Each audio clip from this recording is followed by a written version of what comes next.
This is Aussie Mac Zone. We'll cover everything Apple, including Macs, iPhones, iPads, and more. All this from an Aussie perspective. Sit back, relax, and insert yourself into the zone. The Aussie Mac Zone. Hello everybody, welcome to show 184, Aussie Mac Zone. And we're lucky again to be bought by athwebhosting.com.au. Affordable and competitive plans, 99.95% uptime, domain registration, free setup, auto setup, instant activation, 250 scripts installed. cPanel, the industry standard rich control panel, still from $5.95 per month when paid annually. And having Glenn down here on the weekend, I'll explain that in a minute, but I saw him do some on the spot support for some web customers just by bang, there it was. So yeah, so I'm lucky enough to have Nick and Garth again this week. How are we, team? Very good. Hey, Nick spoke. How are we? Hey, Nick, how are you, man? You got to get back on mic a bit more, man. Yeah, I know. So Garth, how's life up in Queensland in the storms? Oh, it's dried out a little bit, thank goodness. Yeah. I was walking around today and you could see this, round where I live anyway, there's reefs of driftwood and all sorts of stuff up on the footpaths, everything that had been flooded, a couple of days earlier. Yeah. The water goes up, the water goes down. And leaves all the crap behind. Leaves all the crap behind, that's right. Yeah. Luckily where I live, I'm fine. Personally, our house is sort of up the top of not a hill at all, but, just Yeah. a bit of a slope on the road. So there's no issues here.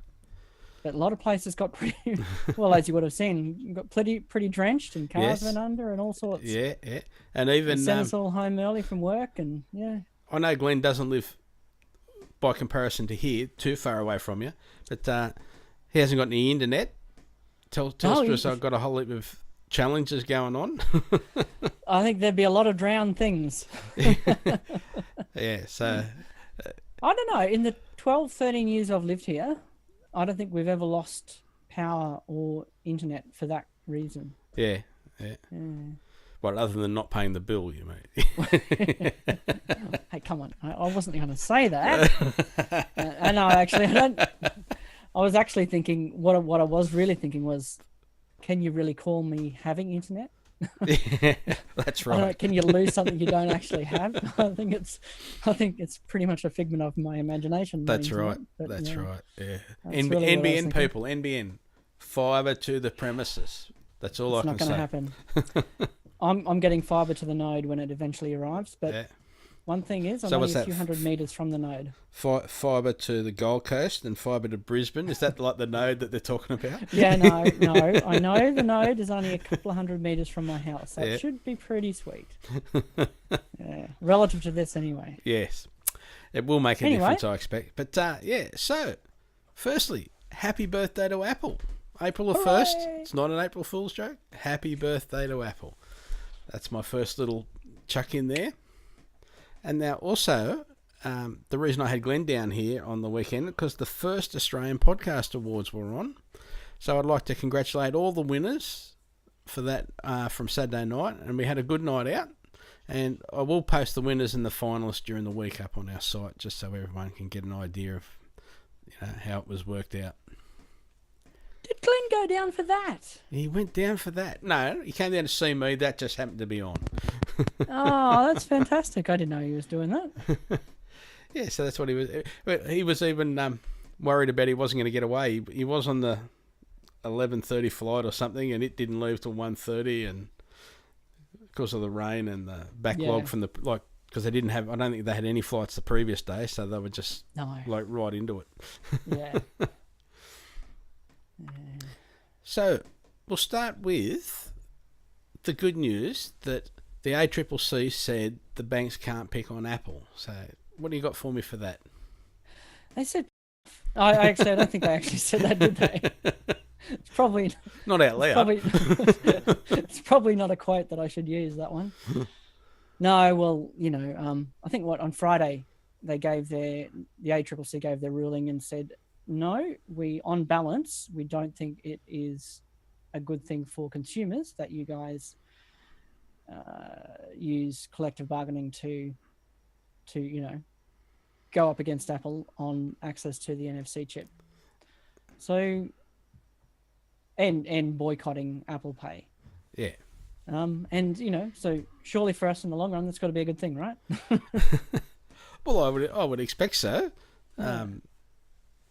It amazes me that one big bank is happy with it, and lots of little banks are happy with it, but the big three just wanted to try and drag it out, or put their crap on us, or they wanted to not give up some money. They take up Apple Pay, and they're giving up a bit of cash. And I think, well, surely we can build our own system. That's what they're thinking. I mean, it's simple as that, isn't it? It's about money. Yeah.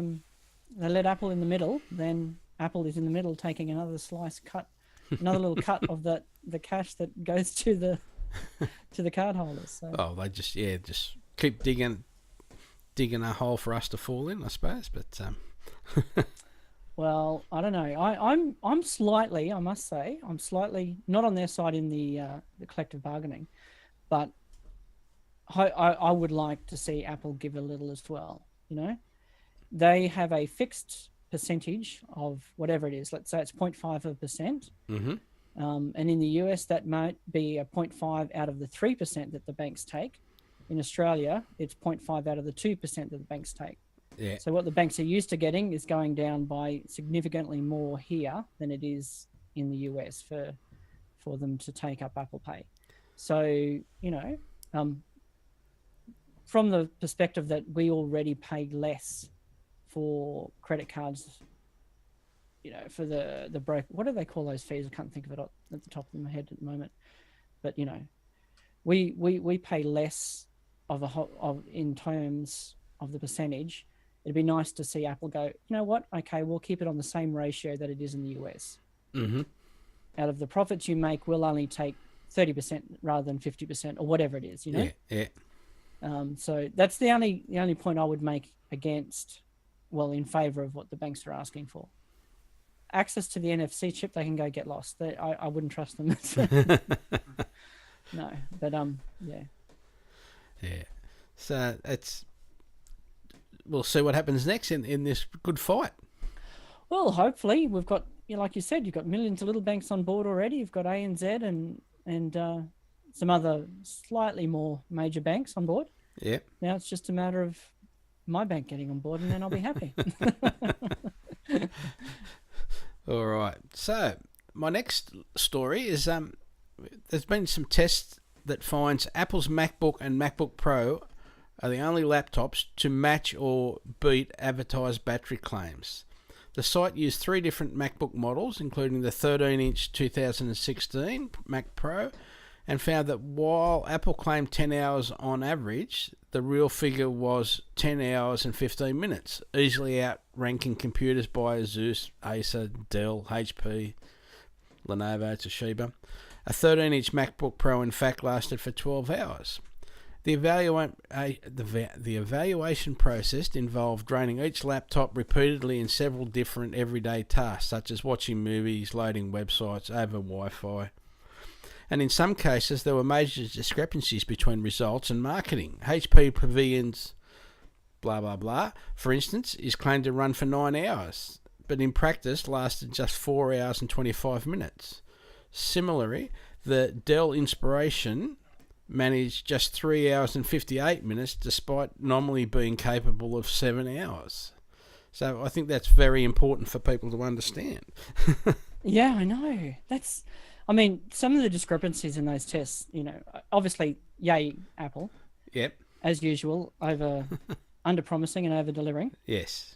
Only slightly in this case, let's face it. But we all sort of read those numbers and go, yeah, whatever. So the fact that they're not whatever, they are actually what's happening.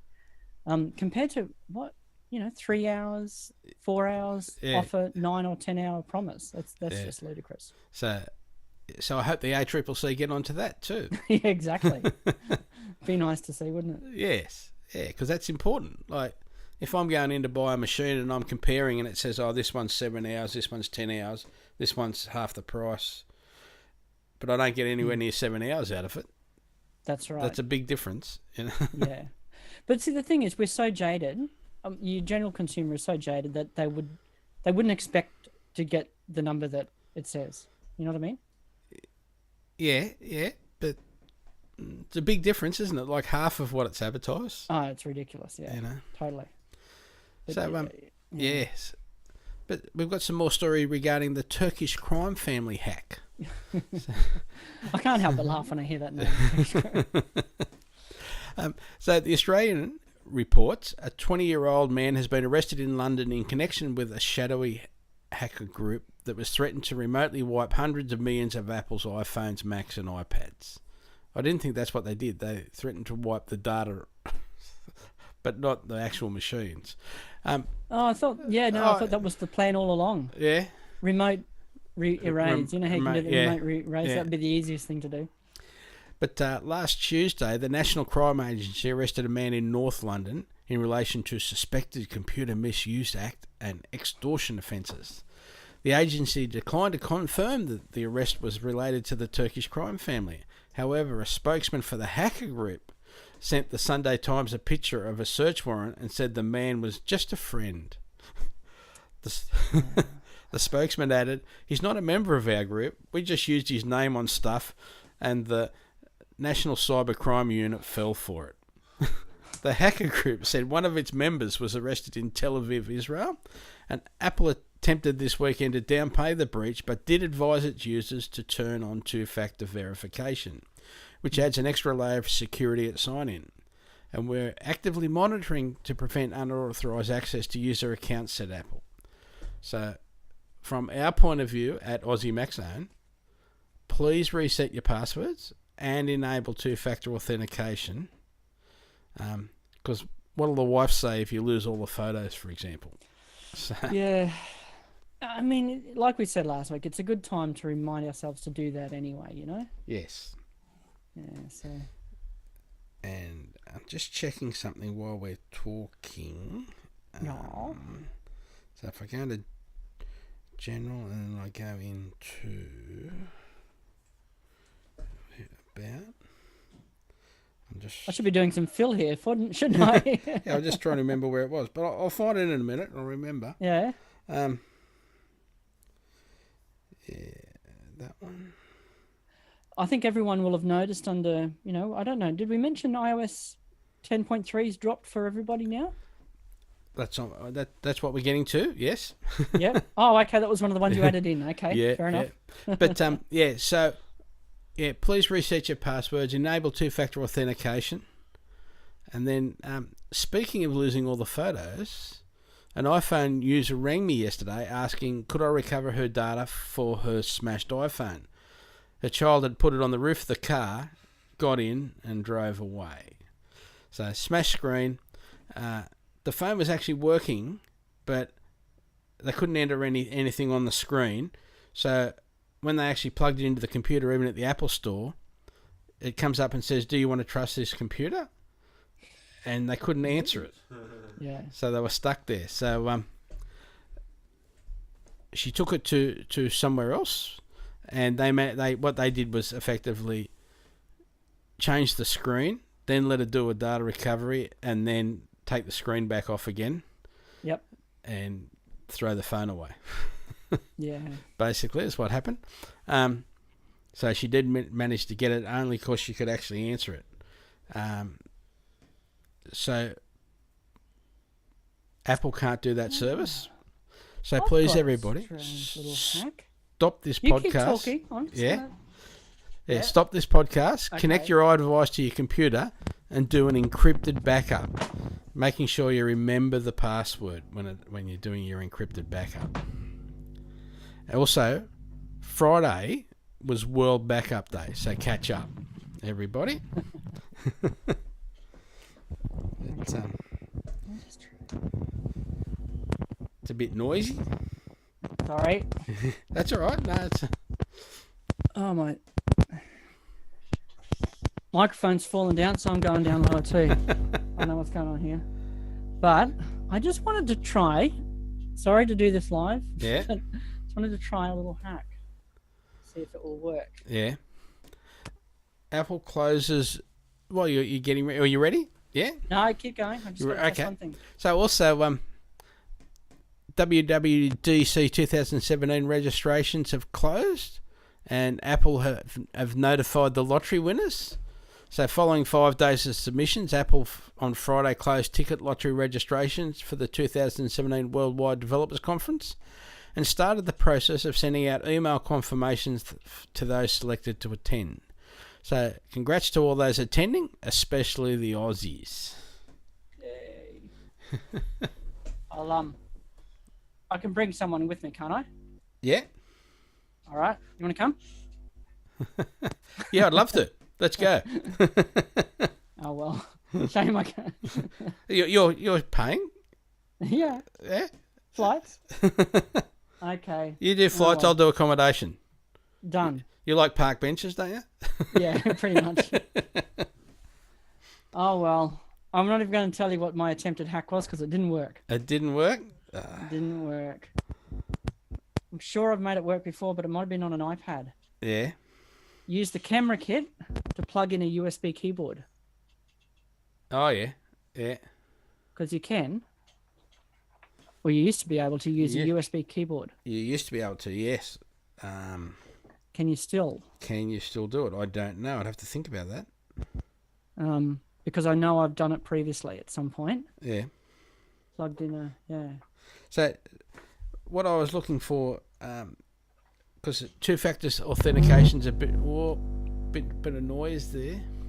Sorry. Like, goes away after a sec. Yeah. So now with the latest update that everyone got, the 10.3 update that we've installed.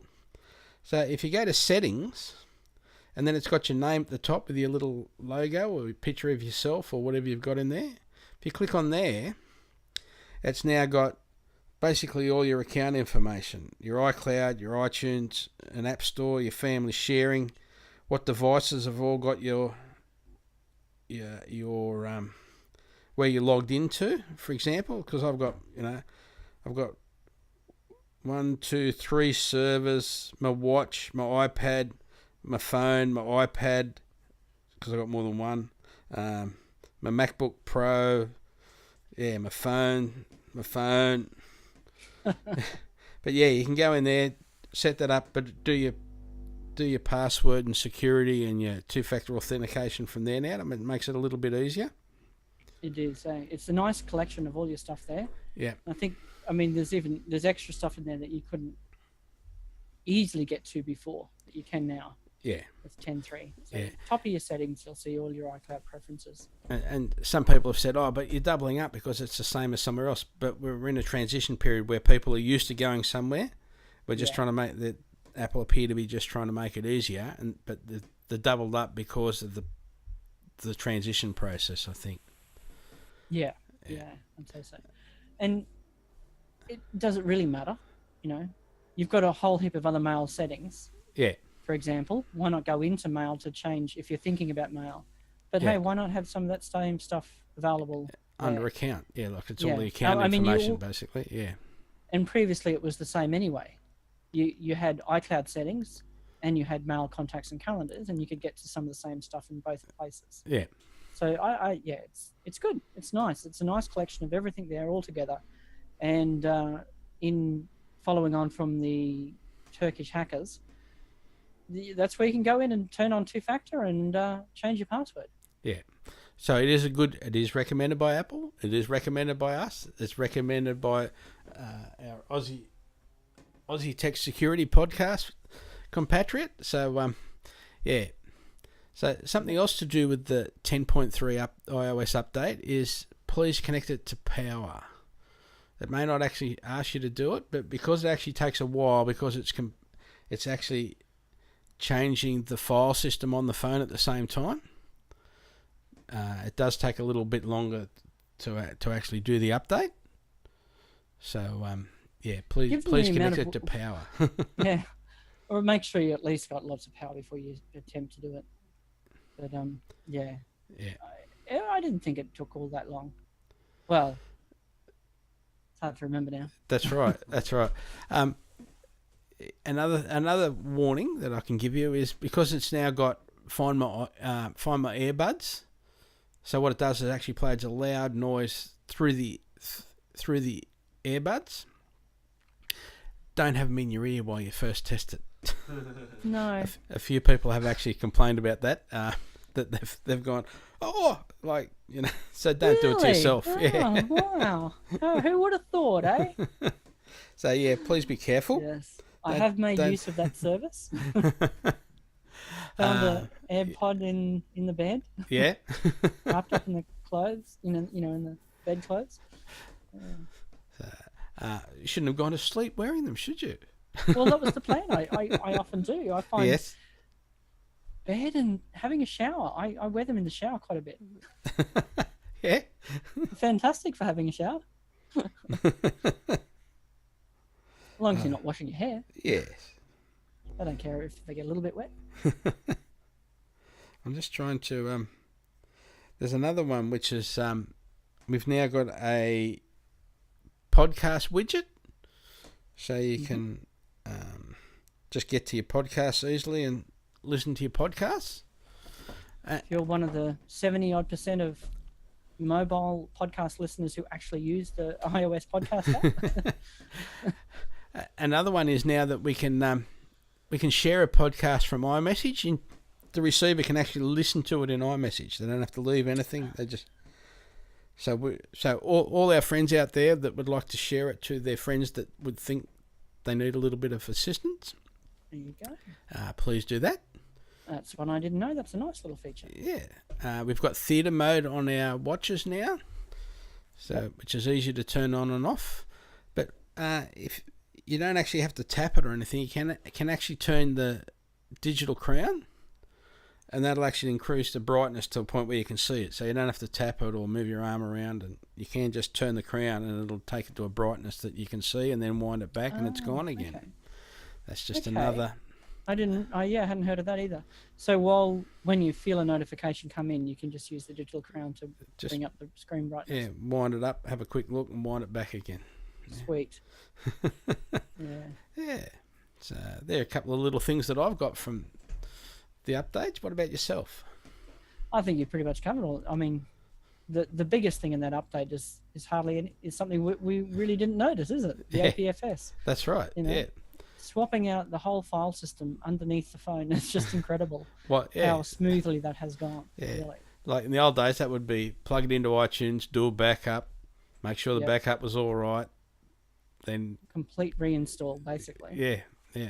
Go from scratch. And now they just do it in the background. Incredible. Yeah, absolutely. We also got 10.12.4 on the weekend. For macOS. Yeah. And update for Apple TV as well. Yes, yeah. But with the Mac one, it's got night mode now, so it changes the colour of the screen. Mm-hmm. I haven't enabled that yet, but No. yeah. And it also has Apple File System on it, but it's only like a developer thing. So you've got to use the command line to do it. You can only do it in an external drive.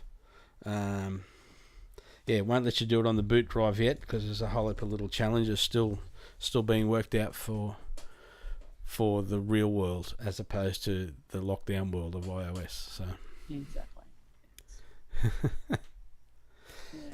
So also, what about time to promote Aussie Tech Radio?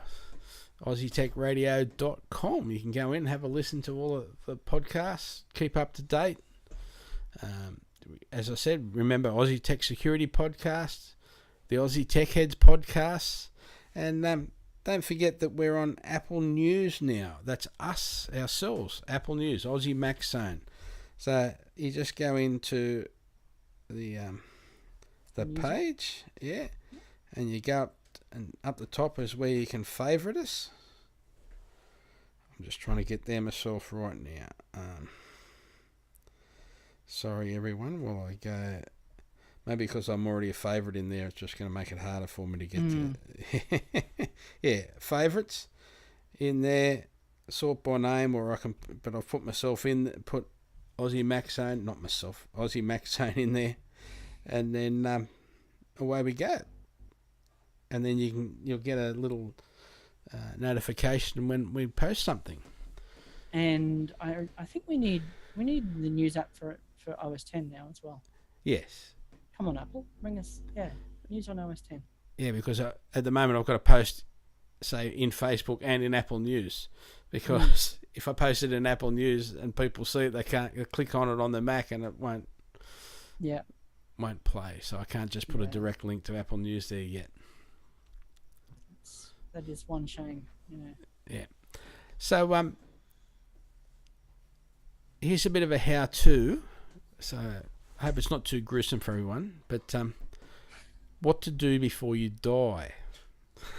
So before you die, right? Before you go nutters, crackers, whatever, give someone, either a neighbour or a family member, your passwords or your codes, maybe your iCloud recovery key, and you got to have it somewhere where you keep it up to date somehow,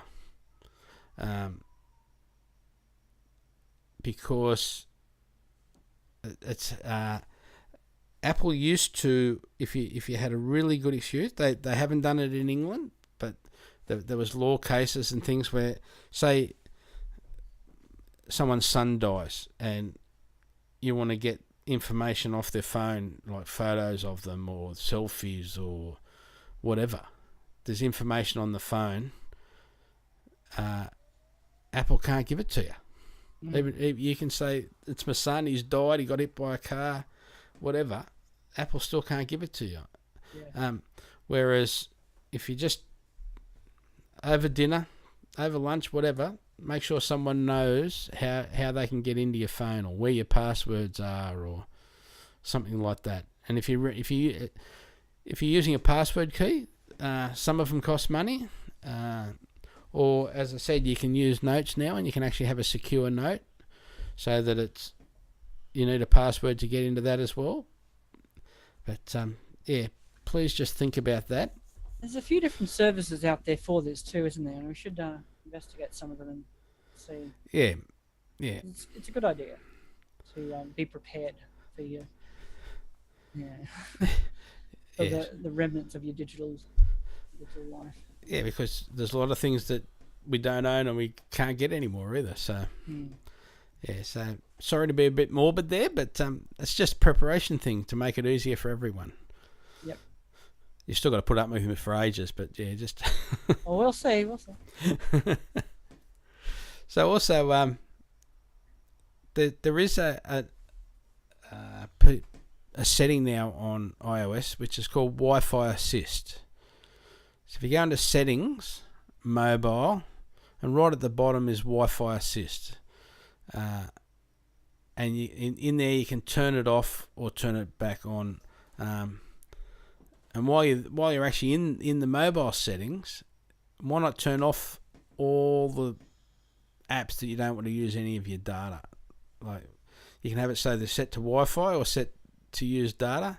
The hassle with Wi-Fi Assist is, like, I've had it happen at home where for some reason it hasn't switched over fast, or the Wi-Fi signal, the phone thinks it's a bit low, so it just swaps back to data and starts using the data even though you're sitting at home.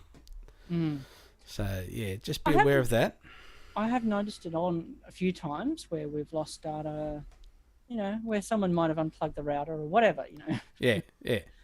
And the thing is that it doesn't use too much data. It doesn't use it for the kind of stuff that uses a lot of data. If the iOS knows it's on Wi-Fi Assist, and it won't use it for streaming video, or if you're watching Netflix or whatever, it'll go. If you've got Wi-Fi data turned off for Netflix, then it will respect that setting. Usually only does it for things like mail and stuff that don't use a heap of data. Yeah. So yeah, just be aware that there is a list there of all the things. That's where you can actually go in and say, I don't want this game to use data. I only ever want it to work on Wi-Fi, or I don't want this app to use any data. I only want to ever use it on Wi-Fi. So just be aware. You can go and turn it off, and that way, because generally automatically it turns itself on. Yeah, every app will be on by default. Yeah, so just be aware of that. Go in, turn off Facebook, and get half your life back. This week's email. Apple are about to stop 32-bit apps.